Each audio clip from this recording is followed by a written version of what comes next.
हमें सुखी और आनंदित जीवन व्यतीत करने के लिए 3 बातें मैं बताऊँगा। सर्वप्रथम कहते हैं कि भूत का ज़िक्र न कर। भूत का मतलब वो भूत-प्रेत वाली नहीं, बल्कि भूतकाल की बातें। तो कहते हैं भूत का ज़िक्र न कर, भविष्य का फ़िक्र न कर और वर्तमान का फ़क्र न कर। इसे मैं विस्तार पूर्वक बताता हूँ।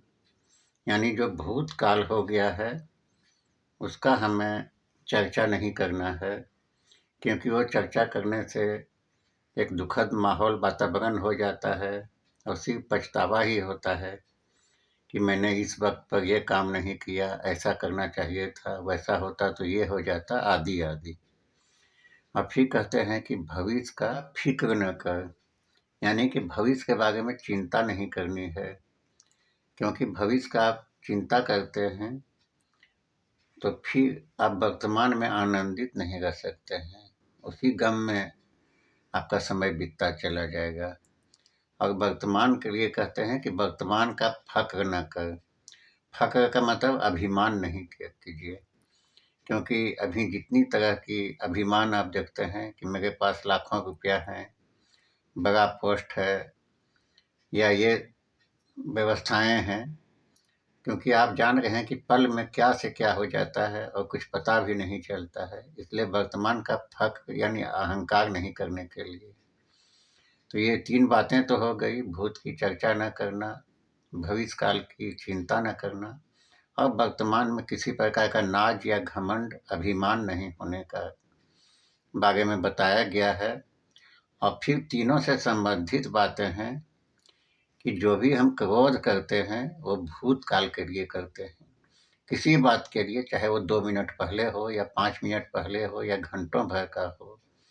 घर में भी गुस्सा करते हैं, तो जैसे ये सब्ज़ी नहीं बना, तो फिर आपको बोला था बाज़ार से ये लाने के लिए, तो आप ये नहीं ले आए, तो भूल गए, तो आपको घर के प्रति ज़िम्मेदारी नहीं है, आदि आदि। जो भी क्रोध की भावनाएँ होती है, वो भूतकाल के लिए होती है, चाहे कुछ पल का हो।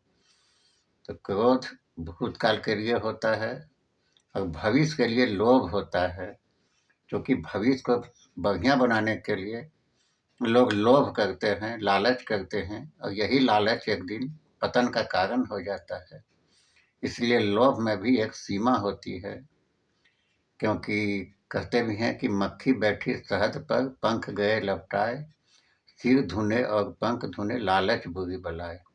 तो लालच बुरी बलाए है।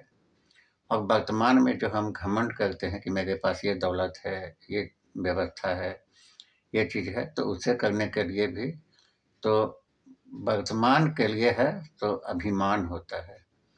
ये तीनों बातें के लिए, तीनों जिससे संबंधित होता है, ये तीनों विपरीत भावनाओं को त्याग कर और फिर हम वर्तमान में ही जिएँ और जहाँ हैं वहीं पर अपना मन को रखें, तो यही आनंदित रहने का कारण है। तो इसलिए सुखी और आनंद रहने के लिए ये तीनों बातें को ध्यान में रखते हुए, और ये तीनों विपरीत बातें हैं, इन्हें बचने का प्रयास करना है। इसी के साथ आज का वीडियो मैं यहीं समाप्त करता हूँ। आप सबों को मेरा नमस्कार।